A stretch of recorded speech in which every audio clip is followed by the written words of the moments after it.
I'ma rule the world, I'ma rule the world, yeah, yeah. I'ma rule the world, I'ma rule the world, yeah.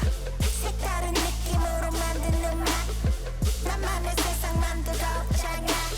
I'ma rule the world, I'ma rule the world, yeah, yeah. I'ma rule the world, I'ma rule the world, yeah. 해가 지고 뜰 때까지 I'm up, yeah. We are just over a week away from the election, and Canada will have its new prime minister. Now, as someone who is a big proponent for educating young voters, I knew my generation needed to sit down and just talk. The truths of what my generation think about politics may just shock you, and tonight we're here to show you what they really think. Now, we're not here to throw pies at one another or dislike each other's posts, rather open up in discussion to give you at home, whether 18, 30, or 60 years old, a look into what Gen Z truly thinks about the upcoming election. Are we excited to be here? Yes, yeah, we okay, are. great. Yeah. So Gen Z does care about the upcoming election. I want to do a formal introduction. So we're going to go around in this way here on the semicircle. Just introduce who you are, what you do, and then on top of that, who you're voting for, whether undecided or not. Go ahead. My name is Arshia Radmard. I am the president of the U of T Young Liberals, and I study poli-sci. This is my last day of undergrad, actually, so whip-de-doo, and I'm voting for the Liberal Party, as my title would probably suggest. I'm Joe. I'm a student at Laurier studying BBA, and I'm a student athlete, and I'm voting for the Conservative Party. Go ahead. Oh, go ahead. Thank you, thank you. My name is Mattias Vanderley. I'm a graduate from Ivy School of Business, and I'm currently the youth president for Young NATO Canada. Beautiful. And, well, I'm voting for Canada. There we go. That's a good response. Nice. Go ahead, Khalil. Yeah. My name's Khalil-Najir. I'm a university student at the University of Toronto. I serve as a president of the Political Science Student Association and also a youth advocate with the York Regional Alliance of African Canadian Communities. And I'm supporting the Conservatives. Right. And Claudia, make sure the mic's close to you. Okay. Can you hear me? Yeah. I'm Claudia. I'm a human resource assistant. Background in psychology, HR. Still a little undecided who I'm voting for, but I'm leaning towards conservative. Yeah. Hi everyone, my name is Aryan Tiwari. I graduated last year from Brock University. I was working at the Princess Market last time before I was working at the UN as well. So one of the interesting things that we hear a lot from older generations is, these Gen Z, where are they getting their news from? Have you guys heard of that before? Always. Okay. Always, yes. So, and that's a big debate. Where should we get our news from? We're going to talk a little bit more about that in some previous segments, but where do you guys get your information from? And just feel free to jump in, whoever has an answer first. Yeah, I'd say I get it from friends, family, Instagram, different social media platforms, Reddit even. I see. That's about it. How reliable is Reddit? I mean, it has different opinions, though, so it's kind of nice. It's not just one person saying what they state. People can debate it because it's a platform for that. So, I mean, it has some reliability. What else do we think? I mean, for me, I get my news probably off traditional news, CBC, CTV, those things, but also YouTube, some social media, and a lot of political science group chats. That's for sure. But yeah. God bless it. Well, for me, this may be the Bay Street side of me. I really like the Globe and Mail. So I'll read that every morning, go through the top articles and see what's on the political side and also see what's the investment side. And more often than not, trying to see what's happening in the stock market now, but that's a topic we'll leave for now. No, but it's a fair point. Aryan, where do you typically get your information from? Besides the Globe Mail, actually, I'm a part of different associations here in Niagara, so I like to tap into different people's minds. And they could be people in the government, non-for-profits, private sector, just to know where people are at. And as of now, that's my news. So it's biased, but I still take it. So I got to ask you guys a question. Why is the young vote in Canada declining so quickly? That's a huge concern. And we were discussing off camera how this is one of the most consequential elections in Canada. We have about a minute here. Why are we seeing the young vote decline if this is so important? Because young Canadians feel like their vote either doesn't count or doesn't matter. That's at least my sense of it. Yeah. I think it also has something to do with the fact that we don't really see the impact that it has on us right now. Like as a student, I don't really feel the impact of Carney necessarily stopping the carbon tax or I don't even know, but different things that they'd put into place. I wouldn't necessarily feel it impact my day to day, so it doesn't really matter to me. Claudia, what do you think on your front of things? I actually think, well, I agree with what he had said, but I also think there comes into play where people don't really want to pick a side. I think Gen Z is more open-minded in terms of not wanting to say, I believe in this or I believe in that. So it's more fluid. Interesting. I'ma rule the world, I'ma rule the world, yeah. 색다른 느낌으로 만드는 막 나만의 세상 만들어 장악. I'ma rule the world, I'ma rule the world, yeah, yeah. I'ma rule the world, I'ma rule the world, yeah. 해가 지고 뜰 때까지 I'm up, yeah. World, I'ma rule the world, yeah. One of my biggest questions, and probably what you're thinking as well, is what is the number one issue that matters most to Gen Z? Well, we haven't talked about it, and here we are. So I am curious, and everybody's going to get a say in this here. What is the number one issue that matters most to you and that you feel matters most to Gen Z?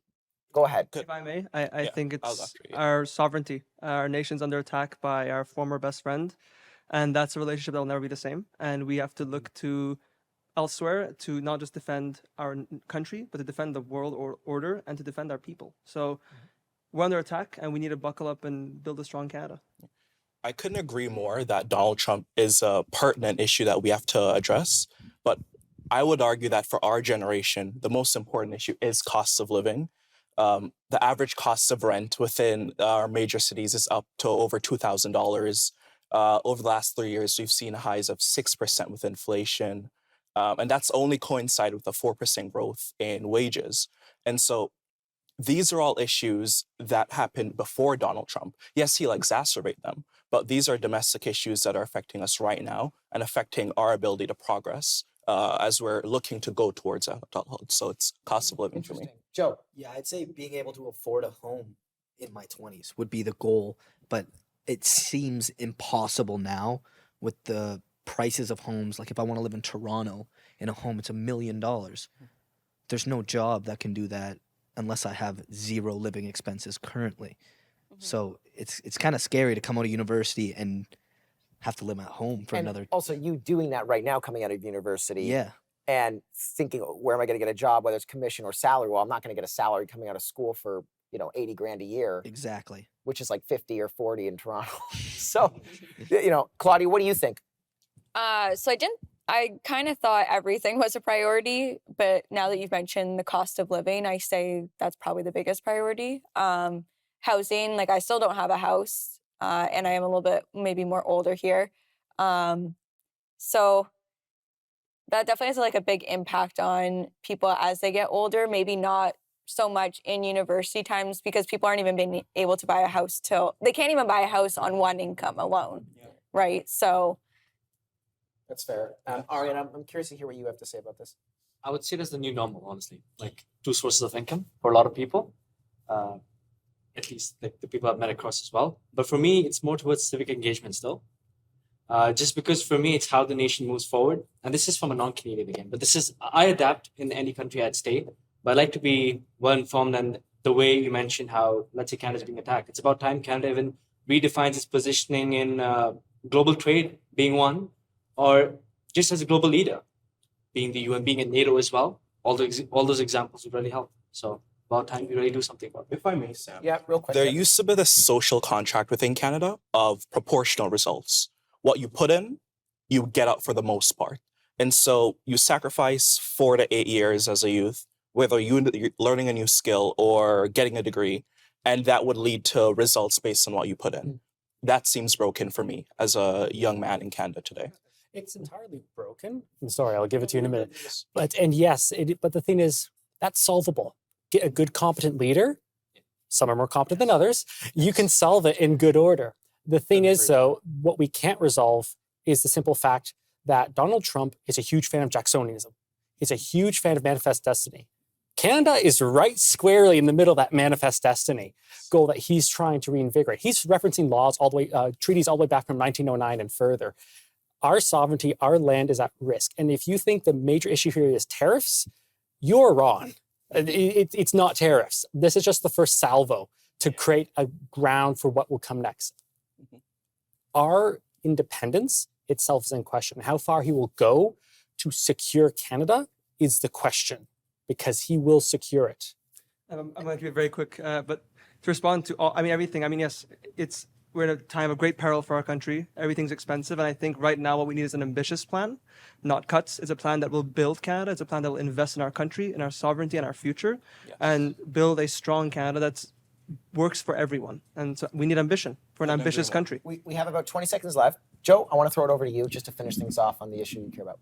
Yeah, so something I care about right now with the election would be having a leader that can either stand up to Trump or get Trump respects, because we can't necessarily go toe to toe with them based on our GDP and their GDP. But if he respects the leader, or if the leader shows that we won't be walked all over, I think that goes a long way. This was so interesting. That was fantastic. We've got 5 seconds left here, so I'm going to throw it over to our commercial break, but stay tuned for more.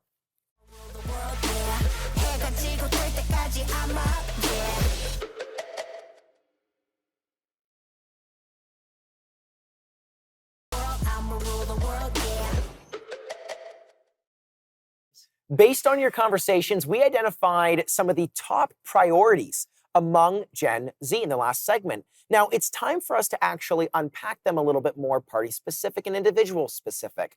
Let's see where the parties actually stand. Okay, Joe, I'm going to kick it off to you first. One of the things that I did want to know is which party speaks best to your priorities? You had brought up how you're thinking about voting Conservative. Why? Why do they speak best to your priorities here? I think the way they're going to use Canada's resources best speaks to me. I think that we have the potential to grow our economy so much by using oil. And then I think a win from that would be seeing the Keystone XL pipeline being built. I feel like we've heard about it since grade 6 and have seen no action on it. So seeing that would change my mind and maybe progress me further into believing politicians. And it's interesting. I don't know if politicians know this, but that one decision alone is enough to sway a vote and significant amounts of votes. Claudia, what do you think about this? Which party speaks best to your priorities upon doing some research? Yeah, I mean, I did some research and they both had similar points. So it is a little bit of a toss-up of who to choose. It almost feels maybe now I'd have to narrow it down to value-based because their strategies are similar. But I really like that the carbon tax has been cut. Will that stay? Who knows? They both promise that it will be cut permanently. But to me, that's already like a positive effect because I'm spending at least $300 of gas every month. And now it's almost half of that, right? So that's already helping me with my cost of living. Right. You can thank Mark Carney a little bit money for that one. Pierre also promises that. But we already cut it. It's already gone. So not the industrial one, and not the law. So for me, I think like we mentioned about housing a lot, and I think one party has a clear plan to deliver on housing, and that's the Liberal Party.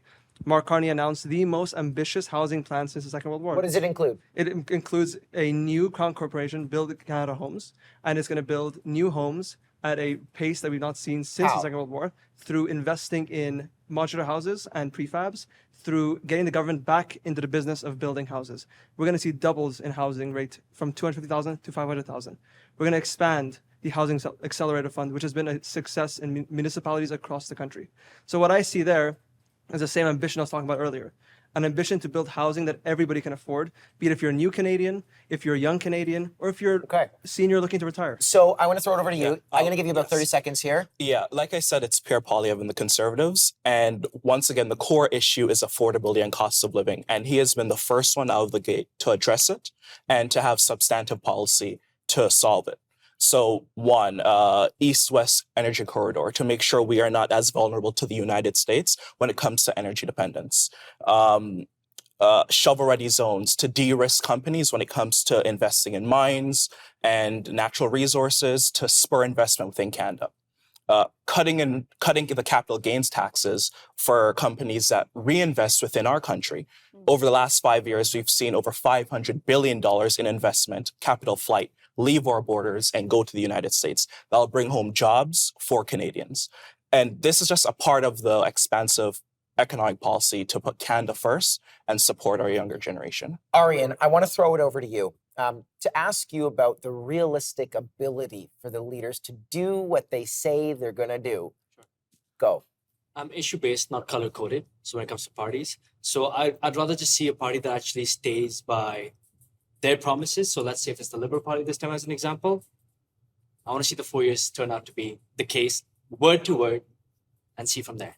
I don't have a preference yet. I want to see someone just do what they say. How do we know that they're going to execute on their promise? Unfortunately, there's only one way, which is you give someone a shot. You just hope for the best. So make sure you vote, because it'll count this time. But you can assess how good that is. And there's a difference between this and previous elections. There's less fluffy promises from leaders on both sides and more so tangible ones, because there's actual strategic risk now. If we don't have our own energy corridor, our economy could collapse. If we don't have our own ability to house our people, the risk of you having a functional society, just people able to go to work and produce productivity, reduces itself rapidly. You need to have a society that's able to mobilize and able to effectively produce, defend, and expand. And that's what all parties are focusing on right now, is how can we actually secure Canada's future? Yeah. Interesting. Go ahead. I was going to say, I think there's a lot more risks at play right now that I think politicians or the parties are going to have to be held to their promises, because we are in a little bit of turmoil, especially with like the states and everything. So if nothing's done, then It's a very clear identification of whether or not they're doing what they say they're going to do based on the first, even I'd say 90 days of them being elected. We'll be right back to finish this conversation off with Gen Z. I'ma rule the world, I'ma rule the world, yeah. World, yeah. If we handed the reins to Gen Z, what might change? Lower the voting age to 16? Abolish political parties? Make TikTok mandatory for campaign ads? I'm sort of kidding, kind of. But I am curious to know, and as we close off this conversation in 5 minutes, should more people, young people, run or be engaged in the political sphere? And the reason I ask that is because there's kind of arguments to both sides, but I'm curious to see what you have to say. Absolutely. I mean, as you've seen here, we're all a bunch of bright individuals, and there's thousands of more across this country. And I feel like, if we want to see change, part of it has to come from the inside. So if you're a young Canadian who's thinking about running and you have the means to do it, do it.